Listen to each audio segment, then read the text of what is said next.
que ese valor estaba el chimbombo para el terremoto. Ah, ya. Muy bien. Ya, vamos entonces para que nos ajustemos un poquito al tiempo, ¿ya? Me imagino que lograron, ¿cierto? Por lo menos ahí discutir algunas cosas, ¿ya? La idea es ver cómo entre todos vamos ahí conociendo, adentrándonos a las etapas de Piaget, ¿ah? Que son bien diversas, ¿cierto? Pero ya tenemos ciertos lugares con relación a lo que vimos en la primera parte de la clase, ¿sí? Entonces, me interesa que partamos entonces por el grupo número 1, ya por la primera etapa, ¿ah? Para que nos comenten ahí cuáles fueron los aspectos más relevantes que pudieron dialogar en ese grupo. Ya, profe, voy a tratar de compartir. Ve que no puedo compartir pantalla. Pero qué Sí. raro, a ver ahí. Ahora sí. Ah, ya. Ya, a Ya. ver, acá, compartir. Ah, con presentación y todo. Pues que aquí hay que ponerle, O sea, es ponerle pino a la cosa. inteligencia figurativa, ¿cierto? Imágenes, representaciones. Así funcionamos, claro. Eso, perfecto. Ya. Bueno, aquí estamos en un grupo bien grande, todos aportando, conversando harto, entonces va a ser una exposición bastante participativa, ¿ya? Ya. Yo solamente redacté. Ajá. Entonces, bueno, vamos a volver atrás. Nosotros nos tocó la primera etapa, que esta característica va desde los 0 meses o de nacimiento hasta los 2 años, ¿ya? Denominada sensiomotriz, sensiomotor, no sé, algo así. Ya, definimos que las características para esta primera etapa, todo lo que es conocimiento o cómo uno va adquiriendo este conocimiento es un aprendizaje sensorial, ¿ya? Todo a través de las sensaciones, tocar, un poco utilizando todos los sentidos. Aquí en esta etapa hay mucho desarrollo de psicomotriz, ¿ya? Chiquillas, apórtenme ahí, por favor. Está este concepto de la permanencia del objeto y que uno juega mucho con los hijos, como que uno se esconde y no está o no está. Entonces, para el niño, si el objeto no lo puede ver, No en esta existe. etapa percibe que no existe, Mm. claro. Y bueno, el autor vimos también que Ahí, identificaba, dale nomás, Carolina. disculpa que te interrumpa, No, pero en dale. esa etapa que acabas de mencionar, o sea, en la etapa que estamos viendo ahora, hay un estudio que hizo el mismísimo Piaget, el estudio del amante y la pelota, que tiene que ver con el aprendizaje. Luego, en la siguiente etapa que tú vas a describir ahora, que está ahí dentro de la presentación que hiciste, menciona que el bebé en este caso eh, aplica el conocimiento adquirido en su etapa anterior. Mm. Eso quería aportar. Buenísimo. Bueno, como les comentábamos, identificamos ahí en el grupo que estructura un poco los aprendizajes en relación a los meses, ¿ya? Entonces tratamos un poco de hacer ese resumen también. Y se establece que de los 10 a los 12 meses, en teoría los niños ya tienen esta habilidad como de alcanzar objetos, finalmente tratan, se movilizan para buscar cosas de su interés, no son agentes tan pasivos. De los 12 meses a los 18, se pueden adaptar a diferentes situaciones. Y ahí Carolina también nos hacía el ejemplo de que botan por ejemplo, cuando juegan con los bloques, finalmente lo derriban, pero ellos también tienen la intención posterior a ir construyendo y volver a esa primera objeto que pudieron visualizar. Y de los 18 a los 24 se genera, o según el autor lo que entendimos, es todo este principio del pensamiento. Y él establece, de acuerdo a lo que pudimos entender, ahí usted, profe, nos tiene que corregir, que este proceso o esta etapa sería la más significativa en términos de aprendizaje, ¿ya? Bueno, ahí pusimos un poquito un monito para ir identificando en diferentes a los meses cómo es el desarrollo tanto motor, cognitivo, del lenguaje, del social, o cómo uno va ahí avanzando, ¿ya? No sé si alguna tiene algún otro comentario de las chiquillas o chiquillos que estaban en el grupo. Sí, yo por acá, Jimena, que lo que le comentaba hace un rato a los compañeros, que básicamente desde que nace el bebé empieza a aprender desde lo más básico, de lo que es el tema sensorial, psicomotriz, que es todo muy importante, porque mientras tenga en este sentido el bebé una estimulación adecuada, va a ir pasando ciertas etapas para ir logrando cosas, o hitos, como se les llama, y para alcanzar todo lo que es el tema de lo que es el lenguaje, poder hablar y más adelante poder, bueno, después de los 2 años, que el tema del lenguaje, que es lo que se logra. Pero básicamente todo lo sensorial y lo psicomotriz como súper importante en el desarrollo del bebé hasta el niño de 2 años, porque está todo muy relacionado. Uno va de la mano de otro. Y así los niños van adquiriendo después, más adelante, el conocimiento, pues ya esta es como la etapa igual, yo diría que más importante, porque si uno logra como, no sé, establecer todo como corresponde en el niño, eh, va a tener como buenos resultados más adelante, a lo mejor en lo que es tema emocional, en el tema de aprender lo que es los distintos contenidos que vaya a ir pasando en los distintos cursos. Así que eso, por lo menos yo de mi parte, es sumamente importante esta etapa de 0 a 2 años. Sí, ya. Y a nivel de crisis o problemáticas que pudimos identificar para esta edad, partimos un poco con este concepto de crisis de apego. Ahí hicimos una tablita al lado un poco para ejemplificar a qué nos vamos a referir. El niño que de 0 a 3 meses tiene apego indiscriminado, o sea, cualquier persona que le satisfaja la necesidad de cargarlo, de alimentarlo, lo que sea, lo va a recibir correctamente. De los 3 a los 6 presenta cierta preferencia, o sea, si es la mamá, mejor. Si es el papá, bueno, será, pero poco va ahí avanzando.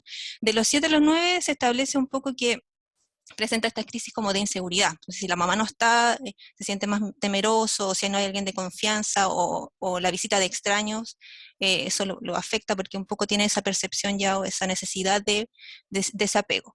Y de los 9 a los 12 ya puede presentar múltiples apegos, o sea que más interacción con la familia, si va al jardín o a la cuna en esta edad, también un poco ahí va mejorando ese concepto. Otra problemática que identificamos posible de esta edad es la problemática del lenguaje, que un poco se espera que vaya desarrollando el lenguaje y podría no hacerlo por diferentes motivos. Y también la identificación de trastornos de procesamiento sensorial. Esto se refiere a, o sea, yo lo asimilé porque yo no soy educadora ni nada, pero cuando uno llevaba al niño al control sano, al pediatra, una de las preguntas, más allá del peso, de la talla, siempre hacen preguntas respecto a cómo el niño se relaciona. Si te mira, si sigue objetos, si tú le hablas desde lejos, no sé, pone atención. Entonces, aquí se podrían identificar esos problemas como de autismo o de trastorno de aprendizaje, no sé. Eso es un poco lo que logramos identificar. ¿Alguna Y otra hacen opinión? pruebas también a los niños. Hacen pruebas como que siga la pelotita o Ajá. que... no sé. Esas son todas pruebas basadas en Piaget. El TEPSI, como les comentaba, es casi todo piagetano. Sí. Cuando le hacen cambiarle el agua, bueno, algunos se la van tomando, no tienen que caminar en línea recta con un vaso de agua, y muchos niñitos se la van tomando y las enfermeras dicen, no te tomes la... Pero eso tiene que ver con eso, con lo sensoriomotor, porque la inteligencia en ese periodo se ve por lo sensorial, no por lo intelectual, sino que con esta Cognitivo. capacidad de adaptación o de reconocimiento del mundo, pero a través de lo sensorial. Así que sí, súper, súper bien. Oye, aplauso ahí para el grupo, súper, súper bien. Y sí, ¿se acuerdan que hablábamos de la importancia de tocarnos? La importancia del abrazo, porque la primera sensibilidad que hace la diferencia entre el mundo interno y el externo es esta membrana o este límite que es la piel. Que esa sensibilidad es la primera vez que empezamos a construir mentalmente diferencias. Por lo tanto, lo sensoriomotriz, con la adquisición del lenguaje, como su compañera, está directamente relacionado. Mientras yo tengo más contacto con el mundo externo, yo estoy más orientado también hacia la adquisición de sonidos y la construcción del lenguaje. Por eso, cuando dejamos de tocar, cuando dejamos de interactuar o nos volvemos más introvertidos, empezamos a distanciar nuestra realidad y nos volcamos más hacia un mundo interno, por ejemplo, ¿ya?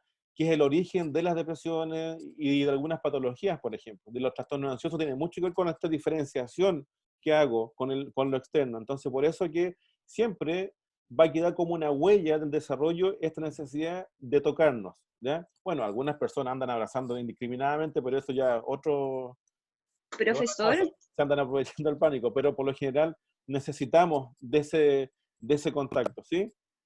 profesor, ¿sabe qué? Igual hablamos con las compañeras que los niños cuando en esta edad temprana, para ellos conocer las cosas, todo igual se lo llevan como a la boca. Todo, sí, Todo va a la boca, todo, es porque es sí, su forma como de reconocer y de más bien de conocer las distintas cosas que pueden alcanzar.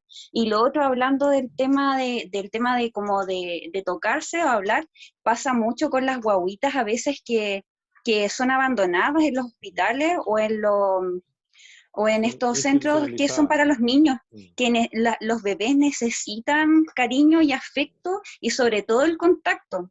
sí. Porque, como dice usted, si no, eso se ve afectado para el resto de su vida, su desarrollo emocional. También he escuchado con respecto a eso que a los bebés siempre uno los estimula de todo tipo de formas. Sí, sí, completamente, sí. Miren, hay un experimento del mono de alambre, ¿lo has visto, no? Que a un chimpancé bebé le ponen una mamá que tiene piel, pero que no está viva. No está viva, entonces esta vinculación, esta estimulación sensorial no está presente. Y claro, es súper cruel porque ahí uno ve cómo el bebé chimpancé se trata de acomodar, se pone así, mira, y la mamá es un muñeco. ¿Ah? Entonces, de ahí parten todas eso fue un experimento sociológico, toda esta cuestión de cómo los vínculos, todas estas teorías de apego, cómo van afectando, ¿cierto?, el posterior desarrollo socioemocional, intelectual, ¿ya?, de las personas. O sea, es fundamental el tema de la estimulación sensorial. ¿Ah? Y no solamente cuando somos bebés, sino que toda la vida va a ser importante. ¿Sí? Así que, ojo ahí con la sensualidad. Muy bien. Profesor, Excelente, grupo uno. Profe, mm, ¿Sí? profe, profesor, Ricardo dice si lo puede aceptar, por favor. Ah, ya, vamos. ya. Profe, ¿Sí? profesor, ¿Sí? miren, yo igual creo que en un ramo de psicología una vez nos hablaron también de un experimento que se hizo, no recuerdo en qué país en realidad, que querían hacer un experimento respecto de saber cuál era el idioma que primero iba a hablar el bebé en forma natural después de pasar un tiempo. Entonces, en un hospital aislaron cierta cantidad de niños Hello. Sí. y se le ordenó a los que le cuidaban que solamente lo alimentaran, los vistieran, los atendieran, pero que no les hablaran, no los tocaran ni le hicieran nada, justamente para ver qué idioma desarrollaban. Entonces resulta que después empezaron a morir los niños, uno por uno, y cuando ya por decir llevábamos como 12, pararon el experimento y ahí se dieron cuenta que en realidad los niños se morían por la falta de afecto, en el fondo, por la falta de estímulo, porque tenían comida, tenían cuidado, tenían todas las necesidades básicas cubiertas, menos el afecto. Entonces ahí eso dio a entender que era fundamental el tema del apego, del contacto físico y emocional.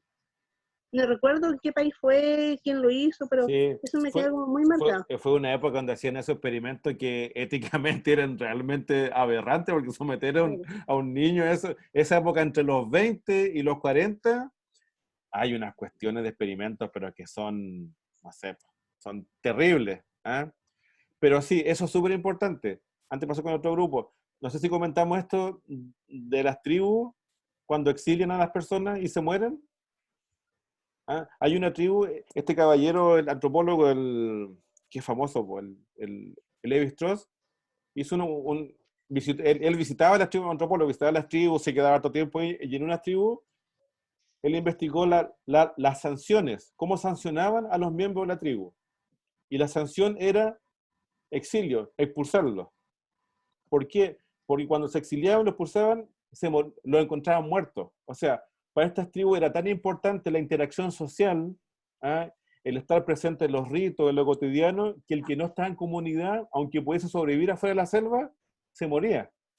Entonces, esa línea antropológica se basó en esto de que la importancia del contacto social. De hecho, nos podemos morir. Hay muchos casos de suicidio o de lesiones severas que se producen cuando la gente se aísla.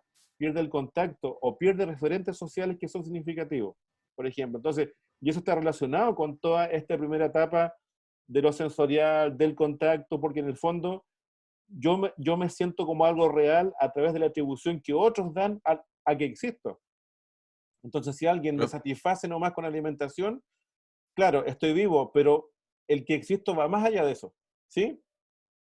Sí, profe, de hecho lo que usted nombra, yo lo leí en un artículo, si lo encuentro lo voy a compartir con ustedes, que va mucho más allá de eso. Justamente en una película de niños, Ajá, eh, hacían referencia justamente a los albinos que nacían en tribus africanas, eran vistos como hijos del demonio, los aislaban a su suerte, y tenían dos opciones, o se mataban o se los comían los bichitos de la selva. gracias.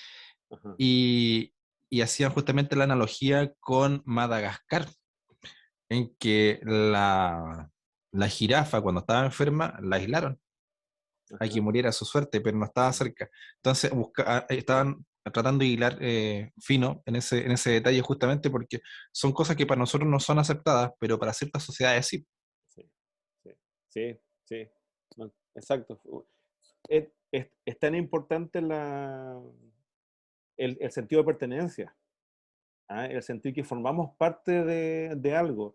Y no solamente que esté escrito en el papel, formamos parte de algo cuando hay una comunidad que nos reconoce en nuestra individualidad, con nuestras características. Eso es fundamental. Por eso cuando en las casas los hijos no lo escuchan, no lo entienden, empiezan los problemas. Cuando falla este primer lugar de referencia, que es la familia, empezamos con estas problemáticas. Pero sí, pues somos seres gregarios, necesitamos ese contacto. Y así de importante es, pues claro, las tribus que mantienen cosmovisiones todavía más primarias, lo demuestran con más intensidad. En nosotros, a través de los objetos, intentamos satisfacer esa necesidad primaria, comprando cosas, no sé, pues. Pero claramente esa transitividad no reemplaza la calidez del contacto humano, por ejemplo. ¿Ah? Así que sí, muy bien. Vamos entonces a la segunda etapa.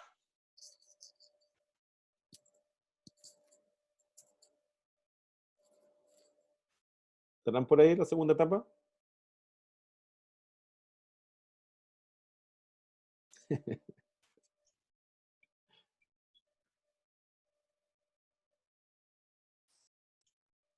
¿Quién va a comentar ahí la segunda etapa de Aquí, ayer? aquí nosotros. Ya. Eh, disculpen, me había parado un No, segundo. no hay problema, no hay problema. A nosotros nos tocó la segunda etapa, bueno, como bien usted dijo, preoperacional, Ajá. entre los 2 y los 7 años, ¿ya? Bueno, escogimos dos características, ¿ya? Que son la representación simbólica, ¿ya? Que es como lo más importante dentro de esta etapa, y el juego simbólico, ¿ya? El juego simbólico dice que los niños son capaces de jugar a algo que no son. Son seres imaginativos, utilizan bastante la imaginación. Voy a dar como el ejemplo que yo le daba a mis compañeros cuando estábamos conversando. Por ejemplo, yo estoy sentada aquí en esta silla y estoy imaginando que esta silla es mi nave espacial y que yo soy un astronauta y que estoy en el espacio. Ya, eso tiene que ver como la representación del juego simbólico. O utilizar, no sé, lo que hacen generalmente mi hijo, que es usar la escoba como caballito o cosas así. No sé si me entiende. Ajá. Y la representación simbólica está totalmente asociada a lo que es, bueno, lo que son las imágenes. Aquí quería decir algo que me acordé de algo que usted dijo la otra vez en la clase anterior, no me acuerdo, parece que fue el sábado anterior, que las imágenes no tenían mayor relevancia, algo así creo que fue que dijo. Pues, bueno, para nosotros, yo le comentaba a mi compañera igual, que para nosotros las imágenes sí son importantes, sobre todo en esta etapa. nosotros utilizamos harto lo que es la representación simbólica. La inteligencia figurativa, ¿cierto? Las La inteligencia representaciones. Sí, lo que son, no sé si han entrado a los jardines, que está todo, todo representado con imágenes. Que está todo representado con imágenes. Nosotros trabajamos harto en lo que es la representación simbólica. Y en la problemática expusimos que finalmente en esta etapa los niños aprenden por imitación, ¿ya? Entonces es bueno ahí que tengan buenos ejemplos. No solamente de los adultos, y aprenden también por imitación entre ellos mismos también. Ajá.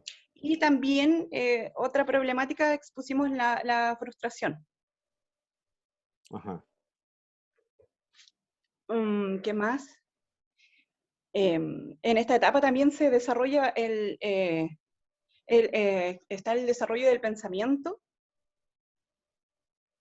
El niño comienza con la adquisición del lenguaje, pues, con todos estos juegos, con todo lo que le comentaba anteriormente, el niño va adquiriendo significativamente el lenguaje. Como eso, hasta ahí alcanzamos a llegar, profe. Súper, súper, sí. Sí, pues bueno, en realidad la inteligencia figurativa va interactuando ¿cierto? Con elementos más operacionales, ¿cierto? Y sobre todo en esa etapa. ¿Ah? Sí, lo que yo les comentaba la otra vez era la primacía de la imagen. ¿Te acuerdas cuando hablábamos del posmodernismo, los 140 caracteres y la imagen? Que estamos con muchas imágenes, y eso también limita la posibilidad de construcción de un conocimiento más profundo. ¿Ah? Pero claro, funcionamos con imágenes, el disco padre es un simbolismo y los números son simbolismos, entonces necesitamos de un apoyo. De hecho, lo que más recuerda uno cuando aprendió a leer son las imágenes.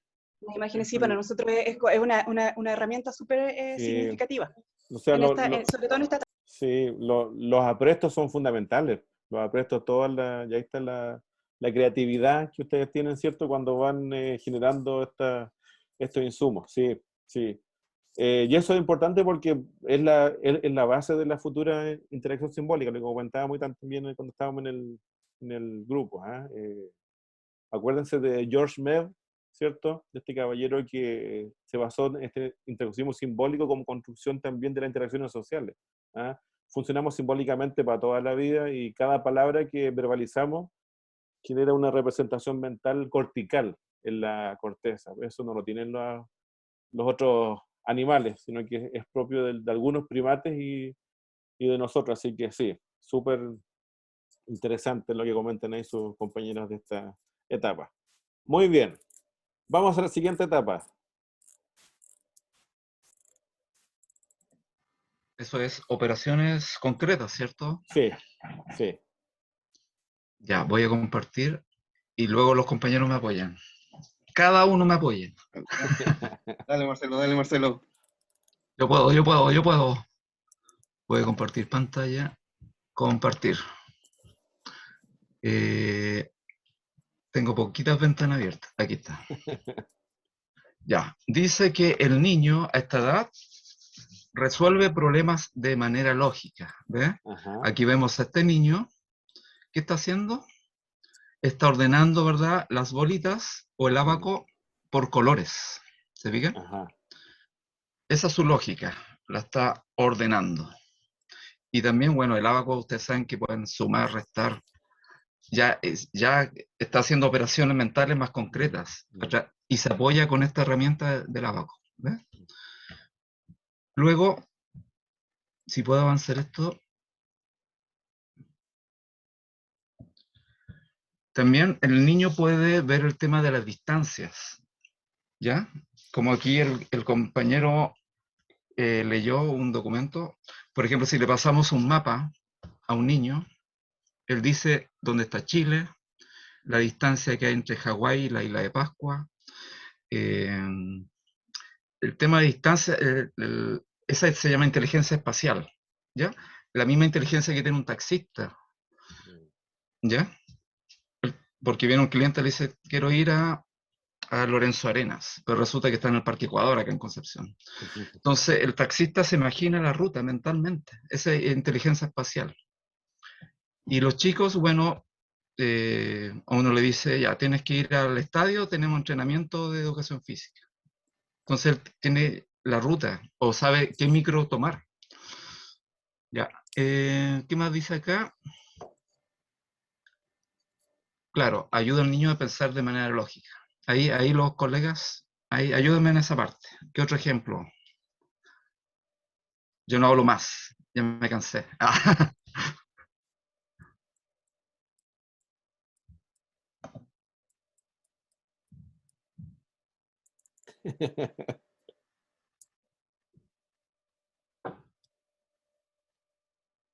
¿Habrá alguien más que pueda aportar a ellos, no?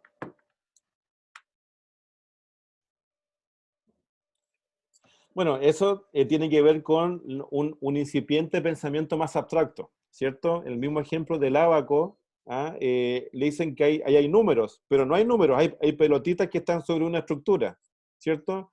Esa capacidad de poder asociar simbolismo, darles un sentido y que tenga una coherencia, es también un tipo de pensamiento lógico que va a alcanzar su mayor plenitud en la siguiente etapa, en la adolescencia, donde vamos también a poder comprender conceptos más abstractos, como por ejemplo el concepto del amor.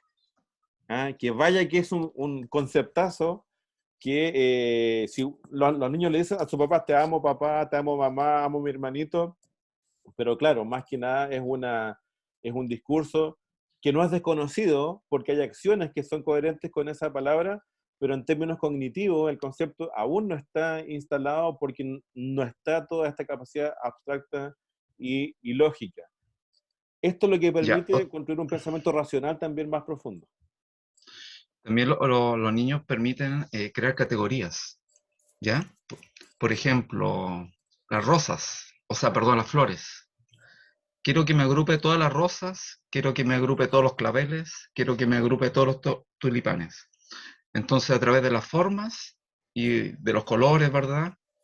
Identifican los tipos de flores Sí. y lo van agrupando o categorizando. Sí. Ese otro pensamiento de operativo. O sea, ¿ya? a esta edad, pásenle dinosaurios a los niños, pues pásenle 10 dinosaurios. Después de 15 días se saben los nombres de todos los dinosaurios y de qué es lo que hacen, o sea, está esa capacidad. Les encanta lo que es el mundo animal. Ya, también un colega habló un concepto que no lo encuentro en mi hojita. Ya, el concepto se llama reversibilidad. Ajá. O sea que yo me imagino un proceso, ¿cierto? Y ese proceso yo mentalmente lo puedo ir hacia atrás. Sí. ¿Ya? Por ejemplo, si a un niño lo enfrentamos en un laberinto, empieza con el laberinto, ¿verdad? Oh, y me encuentro con una muralla. ¿Qué tiene que hacer el niño? Volver hacia atrás, ¿cierto? Empieza a recordar, no, por acá me fui, di vuelta a este lado, y luego todo el proceso hacia atrás. Ajá.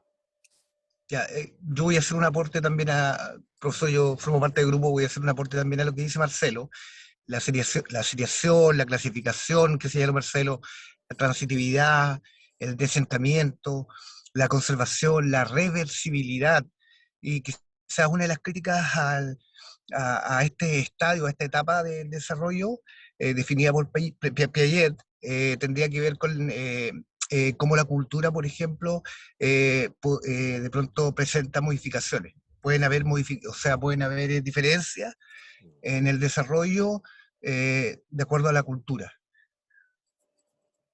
Sí, Eso. sí. De hecho, bueno, todas esas funciones que comenta su compañero, uno cuando ve test cognitivos de esa etapa de desarrollo, están todas esas funciones medidas de alguna forma. Todo esto de la distancia, la dimensionalidad, ¿cierto? El volumen, cuando le muestran estas historias desordenadas y ellos las arman, eso es todo piagetano y principalmente de este momento del desarrollo. pero sí, la cultura modifica esto, y de hecho, si nos vamos al Piaget original, ¿cierto? Claramente estas etapas ya tienen algunas, temporalmente, algunas están adelantadas, por ejemplo, ¿ya? Y eso es principalmente un elemento cultural, sí, sí, exacto. Pero, Otro sí, Otro ejemplo, si a un niño le pasan un rompecabezas. ajá, El niño ve la imagen, ¿verdad?, de un paisaje con unos caballitos, por ejemplo, y empieza, oh, aquí está la cabeza del caballito. Ah, aquí está la montaña del caballito. Y empieza a armar todo eso. Rompecabezas. sí, El sí, tiempo y la velocidad también. Los niños exactamente, entienden la relación entre el tiempo y la velocidad. Sí, hijo. sí. Miren, hay un, Hay un ejemplo, perdón, profesor, hay un ejemplo de dos autitos de carrera, ¿cierto? En un... Ya, toma. Hay dos niños, o sea, perdón, dos autitos en una carrera, una pista más corta, ¿cierto? Y para que lleguen a los dos al mismo tiempo, un autito de los dos tiene que aplicar más velocidad. Entonces eso van entendiendo los chicos, el tiempo y velocidad. sí, sí, sí. Son todas funciones que, si se fijan, son más abstractas, no son tan sencillas. Se requieren ciertos procesos ya instalados en las etapas anteriores para poder construirlas ahora. Todo esto de decirle, imagínense un cubo mentalmente, imagínense que este cubo gira, ¿ya? Lograr eso es el resultado de una serie de otros procesos previos y de otros también estadios del desarrollo, donde ustedes van a ver varias pruebas piagetanas, en estos test de inteligencia, por ejemplo, en el WISC. No sé si han escuchado que es un test que se ocupa para medir inteligencia. Ahí muchos de los reactivos tienen que ver con esto que estamos hablando. Y ese test principalmente trata de ser transcultural, es decir, de que no influya en lo posible el elemento cultural. Por eso que los tests hay que estandarizarlos. Si yo ocupo un test que es norteamericano y lo aplico directo a Chile, no me va a medir adecuadamente, porque es otra cultura, por ejemplo, es otra cosmovisión. Debo adaptar el lenguaje, por ejemplo, para que sí pueda ser aplicado acá. Que tiene que ver un poco lo que mencionaba su compañero, cómo la cultura siempre va a ser un dispositivo que está ahí, que se está inmiscuyendo en la forma en que también construimos la realidad. Es la cultura, y asociado a la cultura, nuestro proceso también histórico, es decir, cómo fueron nuestras etapas previas en lo socioemocional, ¿cierto?, en lo cognitivo. Eso es nuestro elemento histórico que se pone a disposición de los aprendizajes. Bien, Profesor, ¿sí? si pudiera nombrar dos características de esta etapa y dos crisis para anotarlas, por favor. Bueno, yo creo que una crisis tiene que ver con toda esta capacidad de, son los inicios de la virtualidad del pensamiento, de poder, antes tú simbólicamente ejecutabas roles de papá, de mamá, de bombero, de carabinero, ¿cierto? Porque había alguien que estaba mediando la actividad. En esta etapa es una protoetapa en donde empezamos a construir imágenes mentales mucho más complejas. Ya esa imagen mental la atravesamos por elementos temporales. Es decir, podemos hacer esto de decirle a un niño que se imagine cosas, pero que además vaya pensando en cuáles pueden ser los resultados de lo que está pensando. Puede ir, puede volver y puede analizar contextos estando sentado en su casa, por ejemplo. Es lo que Exacto. permite las operaciones mentales básicas. Claro. Es lo que permite. ¿Me escucho, profesor? Sí, sí. Claro, una de las cosas que analizábamos con los compañeros, por ejemplo, claro, como el profesor bien describe, es una de las entradas a los procesos cognitivos de orden superior. O sea, transitividad ya es un tema lógico-matemático. Sí. Entonces, pero además de eso, por ejemplo, quizás una de las cosas que podría ser como un acento es que todo esto aplicado a objetos concretos. Por ejemplo, no podría aplicar, por ejemplo, transitividad matemática en términos de álgebra, por ejemplo. No, pero sí puede, por ejemplo, establecer relaciones de transitividad a nivel de, por ejemplo, de situaciones cotidianas. No sé, pues, si mi madre salió entonces no está en la casa. Una cosa así, no sé. Claro. Estoy hablando, me está ocurriendo algo muy vago, Ajá. pero cosas así, cosas concretas. Sí, sí, sí. Y por eso que en esta etapa son importantes todos los aprestos matemáticos, los aprestos del lenguaje, ¿ah? Porque se produce esa interacción, volvemos a la inteligencia, entre lo figurativo, que se hace más abstracto, y lo operativo, por ejemplo. ¿Ah? Por eso quien en esta etapa tuvo mala base en matemática, es decir, figurativamente, no se logró representar bien las operaciones, ya sea porque no se leyó bien la capacidad estructural que no estaba, o simplemente fue mal la mediación, genera un aprendizaje, una acomodación que no va a ser precisamente muy adaptativa, por ejemplo. ¿Ya? Eso es un Profesor, conflicto ahí. otro punto, la reversibilidad. No sé si lo tocaron los compañeros. Ajá. A partir de esta edad nosotros empezamos a recordar, y acá es como para que todos los compañeros analicen, recordar las cosas que uno hacía. Generalmente uno cuando se acuerda las cosas de niño, a partir de los 6 años. Sí. Todos nosotros tenemos remotos recuerdos de los 4, de los 5 años. Sí. Entonces, ¿qué recordamos nosotros como adultos ya ahora? La etapa de los 6, 7 hacia adelante. Ajá. Exacto, sí, sí, es la reversibilidad y también la posibilidad de volver sobre los eventos para encontrarle como un ajuste también a la solución. ¿Ah? También Claro. tiene que ver con esa función que es mental, ¿ah?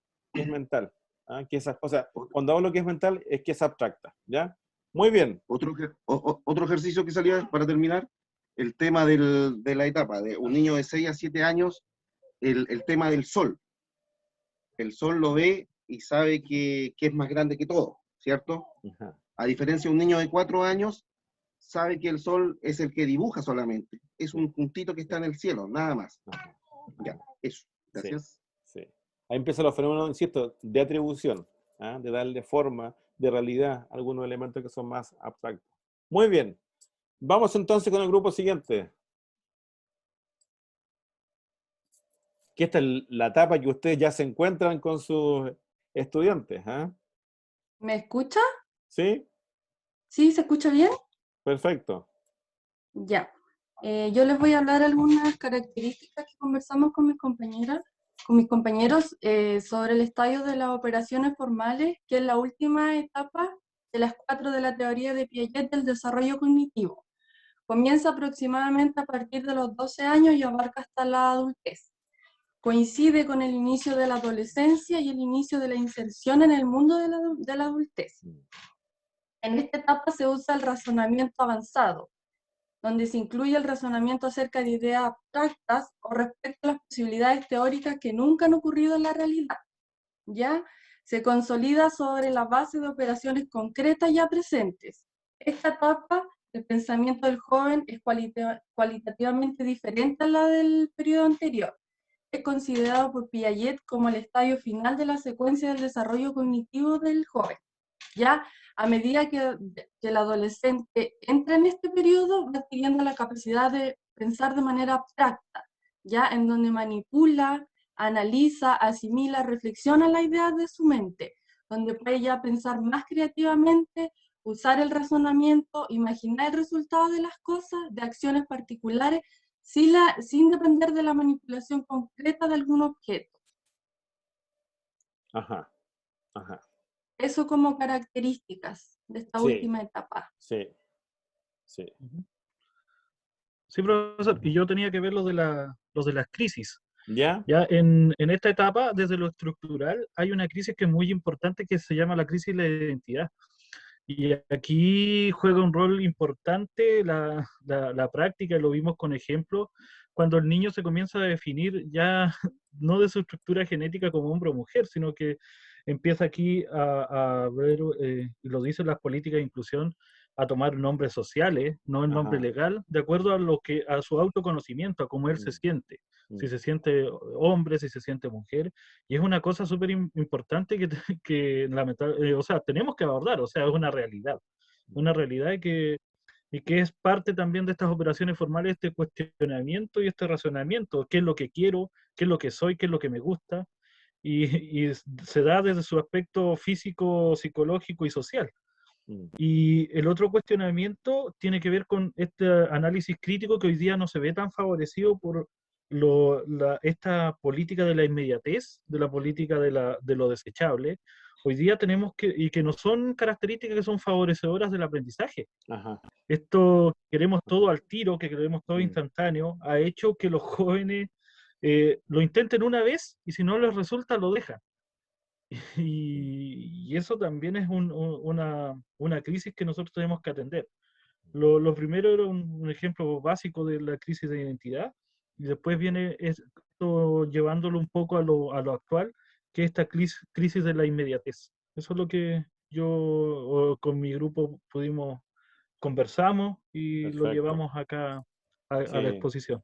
Sí, exacto. Yo creo que cuando usted habla de la inmediatez, creo que eso es tremendo, ¿eh? O sea, en un mundo inmediato, de todo rápido, todo pragmático, hay poco tiempo para la frustración.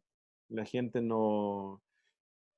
Yo pienso que si alguna vez le tomamos el peso y lo importante que es aprender de las frustraciones, lo podemos utilizar como una tremenda herramienta. No se olviden que una vida solamente de éxito nos aleja de la realidad. La frustración es el cable que nos permite decir, chuta, esto me está pasando, o esto necesito, o esto sucede. ¿Ah? Entonces, y además que siempre nos vamos a frustrar, es inevitable frustrarnos. Por lo tanto, lo que hablamos siempre de la contemplación de los procesos, de detenernos, de modificar las temporalidades que nos estén asociadas al modelo de producción, sino que sea la temporalidad subjetiva, que es distinta, la temporalidad emocional, ¿se acuerdan de estos caminos? Que uno es emocional y otro es racional. Ver esas temporalidades, que unas son, o sea, tenemos que cumplir horario, marcar tarjeta, eso es racional, y obedece a una lógica productiva, pero hay otras que son del proceso de aprendizaje, por ejemplo, que son de las emociones, que es otra temporalidad que también tenemos que abordar. ¿Ah? Y esas lógicas nos comienzan a alienar, ahí es donde empezamos a complicarnos, y ahí perdemos el rumbo de nuestras identidades. ¿Qué es lo que somos? ¿Engranaje? ¿Otro engranaje? ¿O somos un sujeto que es subjetivo, que es diverso, que es distinto, por ejemplo? Nos empezamos a tensionar. Así que, no, súper interesante, ¿ah? Como lo plantean todos los grupos. Y bueno, después el profesor Moreno en la otra clase, ahí los va a estrujar con todas estas cuestiones de Piaget y todo esto. Así que este es un primer apronte. Él ya lo va a poner ahí en la parte más didáctica. Pero bien, interesante todos estos aportes, como lo plantean, y se fijan que tuvieron que asimilar o acomodar. ¿Sí creen ustedes en sus grupos? ¿Hubo acomodación o asimilación? Asimilación, profesor. ¿Sí? De los dos. ¿De los dos? ¿Ya? De los dos. Porque algunos tienen información que Ajá. pudieron nutrir más y otros Ajá. tenían que empezar de cero a investigar de lo que se les pidió hacer el trabajo. Exacto. ¿Ya? Así que La experiencia aquí marca ciertas cosas. Exacto. De todas maneras. Uno siempre sabe algo, le comentamos al principio, uno siempre sabe algo, ¿cierto? Así que, bien. Unos incorporamos y otros modificamos. Exacto, perfecto. ¿Ya? Súper. Bueno, en función del tiempo entonces, porque se pasa corto esta larga mañana, ¿ya? Así que nuevamente le agradezco su participación a todos y a todas. Atentos al Cibeduc, porque ahí seguramente voy a dejar la tarea para que puedan subir sus trabajos hasta mañana en la noche. Ya los que tienen listo ya pueden empezar a disfrutar desde ahora su fin de semana, si no los demás ya pueden tener hasta mañana para su trabajo. Eso, no sé si alguien queda para las palabras al cierre o no. Parece que no hubo hoy día, pero bueno, ahí lo acordamos el miércoles. Y finalmente, como siempre... Yo, profesor, tengo... Sí, ya. Antes que cierre tengo ahí Marcelo, una frase que me acordé. Súper. Antes que Marcelo cierre la clase, este librito recomendable, ¿ya? La inteligencia asertiva. Seguramente alguno lo vio por ahí. ¿Ya? Este libro es súper práctico para utilizarlo en clase. también, para cuando uno mantiene, o sea, quiere pasar con contenido, transversalmente puede aplicar varias cositas de estas. De hecho, por ejemplo, usted al trabajar en grupo se escuchan, se respetan, se dan los tiempos, ¿cierto? Debaten empáticamente, asertivamente. Hay hartos elementos que están incluidos dentro de esta lógica, que uno a veces los da por hechos, pero es importante también construir lugares para percibirlos, ¿ya? Es de una psicóloga, ella, que es de las buenas psicólogas, ¿ya? Ustedes saben que psicología... Ay, Diosito, ay, no, calla, mejor me estoy grabando, espérate. Hay de todo en la vida.